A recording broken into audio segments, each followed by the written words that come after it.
Hey everyone, thank you so much for joining me today. I have a really beautiful guest, and she, to me, is a true wisdom keeper. This is Angelique Rodriguez. She's a mother, a massage therapist, and a beautiful Indigenous woman. Now, I want to make sure that I say this right because I've never heard this word before. She's got Apache and Ute. How do you say Ute? Just Ute. Ute. Mhm. Ute lineage. That's beautiful. She is a self-proclaimed seeker, and I guess that's what I love about the most wise people I've ever met. Always say that they always say they're seekers, and they never claim to really have all of the knowledge. I don't really think we ever have all of the knowledge, but we're always seeking for knowledge, and we're always seeking within ourselves to know more about who we are and where we stand and where we stand in the world, because if we don't stand for something, we'll fall for anything. And she is also what I would say a true wisdom keeper of water. So how we met really was just only 2 days ago. Angelique reached out to me, and I have so many people emailing me all the time, and what she said just reached out and grabbed me, and I'm like, I need to speak to this woman. And then when we spoke, I'm like, oh no, I have to have you on my show. So she holds some of the most beautiful relationship, I would say. She holds such a beautiful relationship with water that I feel her inner wisdom and her connection and her relationship with water is one in which we all need to hear. And so I'm not going to do much more of an introduction because I feel like this beautiful woman here has a lot to say and I don't want to be rambling on. So I'm kind of thinking of just opening the floodgates of conversation around water. And I kind of like to bring in the idea of the divine feminine. And also the concept that, well, it's not a concept, but I love that Angelique, when she's talking and thinking about water, she calls water mama. And so she clearly has a very personal relationship. And this is the kind of place I'd like to start talking about, Angelique, is relationship with water. And firstly, like what that means to you. Um, wow, there's a lot, I kind of, there's a lot there. For me, like one person told me one time that relationship is the distance between 2 points. And I use the word relationship, but actually the truth when it comes to water for me, the way my perspective is it's not a distance thing. It's not something that isn't already us because we are water. Everything has water in it. And so how could we like have a relationship with something that we are and yet we do? And so that's why I kind of just spun my head there for a second. I'm just like, well, relationship is an interesting word when we think about it because it's something outside of us, or we kind of had this idea of something separate than us. And I don't really feel like water is that.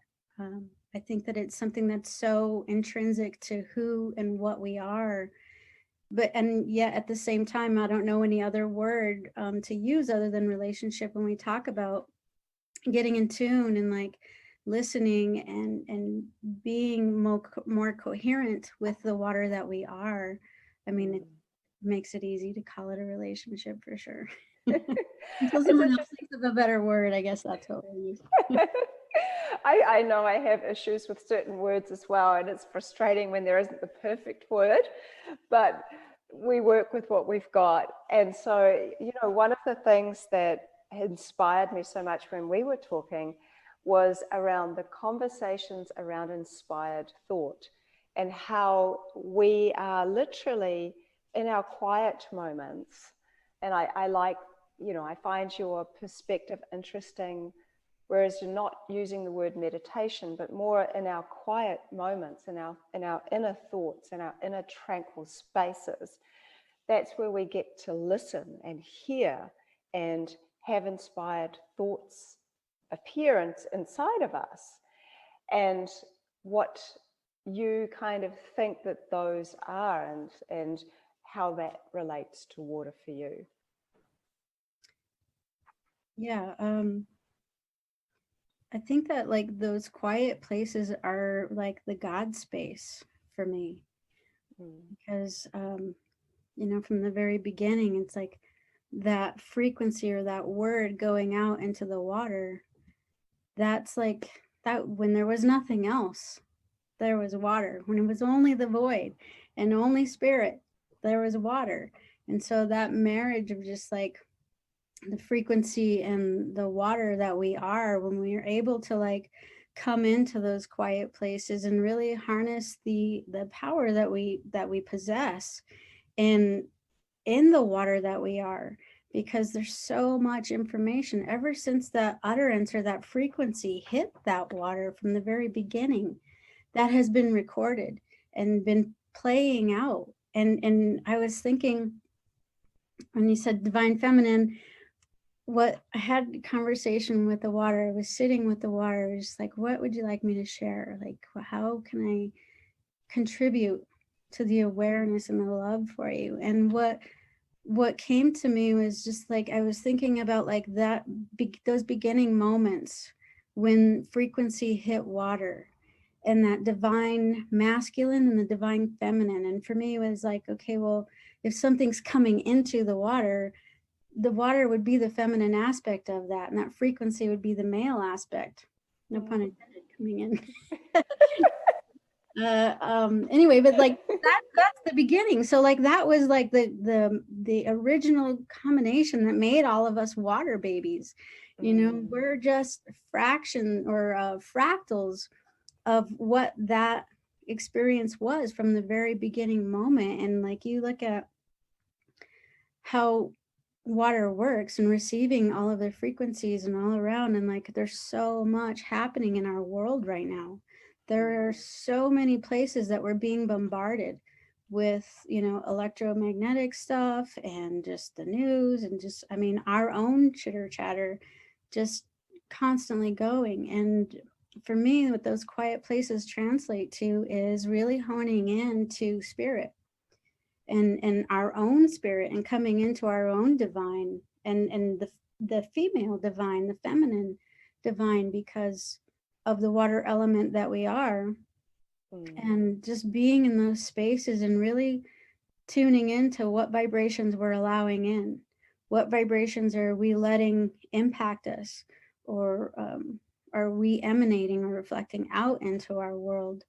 So one of the ways I like to compare it is like, if you were a pool of water, whether it's the ocean or a teardrop or whatever kind of water pool that you want to be, what would that look like? Would it be calm? Would it be all choppy and crazy? Would it, you know, have just a couple of ripples? Like, is it someplace that we can go to and actually find some serenity and some peace?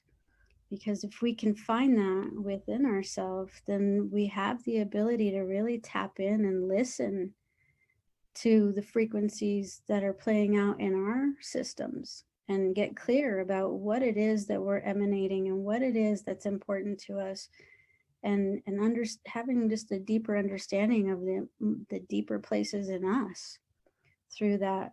And you know, sometimes for me, it's, I can't even, you know, it's like a challenge to get to that quiet place. And that's the practice for us all, I think, at this point, is to really set those boundaries around us. And as women in the divine feminine, you know, like we're, man, our plates are always full. There's always a million things to do.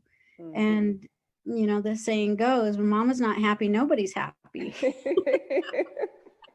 For the betterment of the world, ladies, let's take a moment to just love ourselves. Such good advice.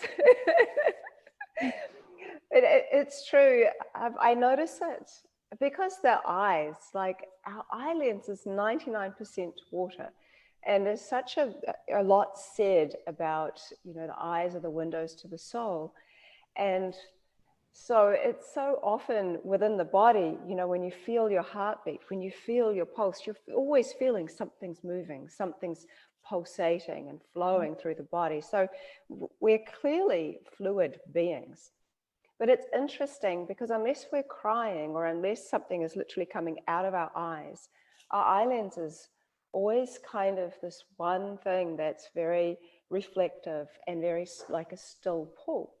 And so I often find many people a lot of people find it difficult to really look at someone or look in the mirror at themselves even. And that really is that still pull as well, that lens that we have, because we have to look into ourselves, in through ourselves. And when we start to have that connection, that's often when the tears will come. But often, it's so interesting. I've done a practice with some friends where an exercise is simply looking into the eyes of another person for a certain period of time. And so often, so much emotion will come up and literally well up, and the water will come out. It's almost as if the water's coming out to like show itself and reveal itself to the other person. It's a very powerful thing. Yeah, I agree. I've done that same practice before, and it's extremely powerful, and just as powerful when we do it with ourselves. Yes. And what that makes me think, like when we are coming into this world, there's so many things that fragment us out as we grow up. These hurts, this trauma, like there's all these little pieces of us that turn into these fragments. And when we're grown up and we're like, we're trying to be whole and we want to be whole and we're looking to be whole, it really, is all of these little pieces and places that we've lost parts of ourselves. And that work, when you're looking in the mirror, just like really truthfully looking at your own soul and like bringing in those places where those fragments, like those hurts, those pains, those disappointments, whatever those things are, to really like not be afraid to allow those emotions and to emote that out, and be willing and lovingly going into those spaces where those dark places might be within us, and going back and retrieving that little person that was us when that happened, and doing, wrapping our arms around that little person and acknowledging whatever that might have been in that time and space that maybe they were holding for us. That's not necessary for that little person, our little person, to hold that space anymore. And when we come in and we look in our own eyes and we can acknowledge those hurts and we can like really be in that space of that, and just realize that right here, right now, I'm not the same person. Those things aren't absolutely necessary. And loving and thanking that little person that we were for holding that space for us so lovingly, and being willing to be out there all by herself, without being part of the whole. But when we can come into those spaces with an open heart and really embrace and love that piece of us, and bring the light into that darkness and the love back, and bring those fragments of us back into our wholeness. And that's why I bring that up, because that's work that I've done personally. The mirror work is just really acknowledging where those places are, and really not being afraid to let those emotions and those tears come out, because when we don't let those things out, then it gets backed up and stagnant and creates issues within our body because we've stopped the flow. And so it's really important for us to, do the work that we need to do to allow those flows to happen within our bodies. What do you think the significance of tears are in relation to water and people? Because even animals, I've seen this video, with very emotional video of this camel, I can't remember in which desert it was. It was a very remote tribe, and they really care for their camels. And the camel had a baby and had what we would term as postnatal depression. And this baby camel was trying to suckle from its mother, and the mother wouldn't have anything to do with it because it just wasn't coping. And so the people from the tribe knew what to do, and they walked for miles and miles and miles and miles to this other tribe to get this musician to come. And he came and he played this song to the camel with his beautiful instrument. And you can see the mother camel, literally tears just dripping out of her eyes. And she's surrendering and surrendering. And I feel so emotional just talking about it. And then you see she accepts her baby, and the baby comes and suckles from the mother. And these people knew, they accepted and knew that she was going through this trauma, but she needed to cry and let those tears out to accept her baby and to feel okay again. So I've never asked anybody this question, nor have I been asked it, but it's like, what do you feel of the significance of tears in relationship with water? Yeah, with that particular story, I mean, the piece for me that would that allowed her to shed those tears is the frequency. The frequency of that song breaking up that stagnation. Yeah. And that stagnation is like holding energy. And that energy, like if we, like I was just saying, like when we don't emote, when we don't let go of those things and those traumas and those hurts, then they're not healthy for us. So that's a beautiful story. It's a very beautiful story, and it's such a great testament to like the sensitivity and the consciousness that is in everything around us, and to remember to have compassion for all things. But in relation to the tears, I would say that that's like a cellular memory that is just exiting the body, like leaving, so that it can clear that space wherever that hurt was. As it started to move and go with the flow, it has to exit the body, or else it would just find somewhere else to settle into and not actually heal. It's just like there's a lot of people who will get rid of cancer and then it's right back again. It's like we have to move that out of our body and not just in somewhere else. Yeah. We can only put so much out of us, I think we've come to the point where we can't cut it out. Like, let's just go within and do the work and really look at these places. And when you think about like a hurricane, like in the center of a hurricane, of all of that happening, all of that chaos and power and just force, in the center there's a stillness to that, and that stillness, like when we have all these dysfunctions and these things that we're not willing to look at, or we're not willing to process through, and however that process is, we all have our own processes, and there's a lot of beautiful ways to do that. But whatever that is, to do that work, especially now in the time that we are, because we have so much power and so much force in like who we are and how we were designed as water beings.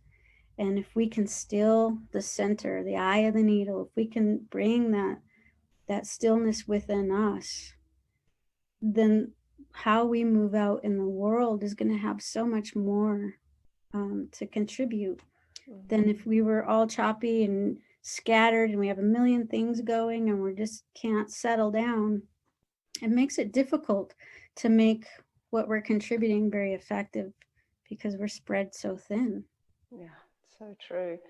I'm quite intrigued, and I'm sure the people watching would be intrigued to know how this relationship with water formed for you. It actually started with frequency. I had a baby and I wanted to teach her how to play piano. And so I'm like, great, music is like language. I want her to know this language. So no matter where she's at in the world, she can be able to hang with people, you know, with good people and have good experiences. So I couldn't find a teacher who would teach a child, a little person. And so I started looking into frequencies, and I started looking at how I could teach her how to play. And so I came up with a method using the chakra systems, the color system on the keys, because seven notes, seven chakras, next octave, you know, and kind of how we operate, how we're designed as well, you know. And so in that, I started doing a lot of study, and I discovered the solfeggio frequencies. And in studying those, it led me to discovering Dr. Masaru Emoto and seeing his photographs. And this is, I just adore your work. And I'm so thankful that you're doing what you're doing, because it moved. Like, I talk about emoting. Like, I started crying when I saw your video. It's so beautiful. Like, it was just like, my heart was just completely opened up. Like, I'm still like, makes me a little emotional. But the frequencies for sure were, and seeing those images of how we can affect water, and you're taking it to a whole nother level of water responding to us, and the implications of that blew my mind, and just everything shifted for me, and the whole everything went to water, because I realized the co-creators that we were in that, and seeing those images, and your work is a testament to that as well, just how we were designed to participate and to exercise our free will and to take responsibility and use our consciousness to co-create good things on this planet, good things for ourselves, good things for our family and all around us. So that was my journey, and how I discovered how my journey started was Dr. Emoto, and the images are so powerful. Yeah, they are. And that's what I often say, you know, it's like often a picture will speak 1,000 words. And it's the pictures, the photos that people remember with the little messages that they hold.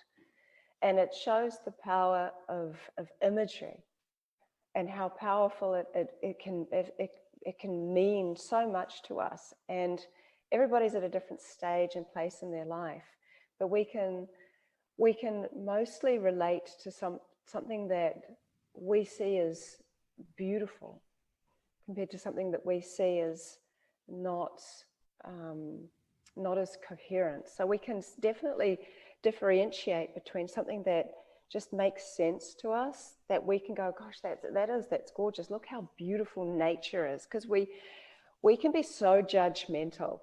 Even, you know, even with, everyone has a different kind of love for music or a different love for art. And we're all individuals. And I love that about people. But I love it best when we take the judgment part out and we just see things and we go, I like this about this. Or, you know, you kind of looking towards the things that most resonate for you, because so often in life, I've found that people are looking for the differences rather than the similarities. And so I was like, oh, I love, and when I see something that I don't like, I'm like, okay, what do I like? What do I like about this thing? And I try to change my way of thinking, because we're so conditioned to be and think a certain way. And so when Emoto, like when he brought out those beautiful images and he showed everything in contrast, and people were able to actually relate these ice images to themselves and to what resonated for them and what doesn't resonate for them. And I think that he was able to he opened this doorway for people to start recognizing the power they hold within themselves as fluid beings. And I think that, you know, that's why I wanted to do a variation with music, because music, like you were talking about frequency, and you go through any and all like religious texts and philosophical texts and ancient texts, and there is this connection between sound and water, you know, that you see repeated. And so there is this incredible creation stories, all these creation stories, you know, around sound and frequency and water and light. And these elements that come together that are created by life, you know, that create life. And coming back to Emoto, is that his imagery really connected to so many people, because we were able to, like I said, finally recognize ourselves as fluid beings, understanding that we can change our biosystem, our fluid biosystem, with our thoughts. And that's a very real truth. And it it gives us a lot of hope. I believe it gives us a lot of hope. And I believe that we are all artists creating our own masterpiece.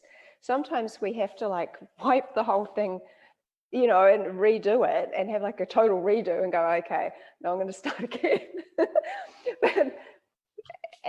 but we can. That's the beautiful part, is that we literally have a paintbrush that we can paint our canvas anything we want. Yeah. And we can start again, or we can just continue the design. It's this beautiful tapestry that we weave our entire lives until we really are the masterpiece we want to see. Exactly. And I love that illustration, because in my mind, I don't usually wipe it clean, because I look at art and like the masters, and there's so many strokes that will never, ever be seen, but they were necessary to get to the masterpiece. And that's kind of like our life. It's just like, we have to go through these experiences, like the traumas and the turmoil, like all of that stuff. Unfortunately, right now, that's where we're at. And there's this huge refining of humanity, of our entire species, you know. Yeah, and like you're saying, like changing our internal based on how we're feeling. Like for me, when I saw Dr. Emoto's work, I was just like, oh my gosh, like I have so much like ability to shift everything inside of me and everything outside of me as well.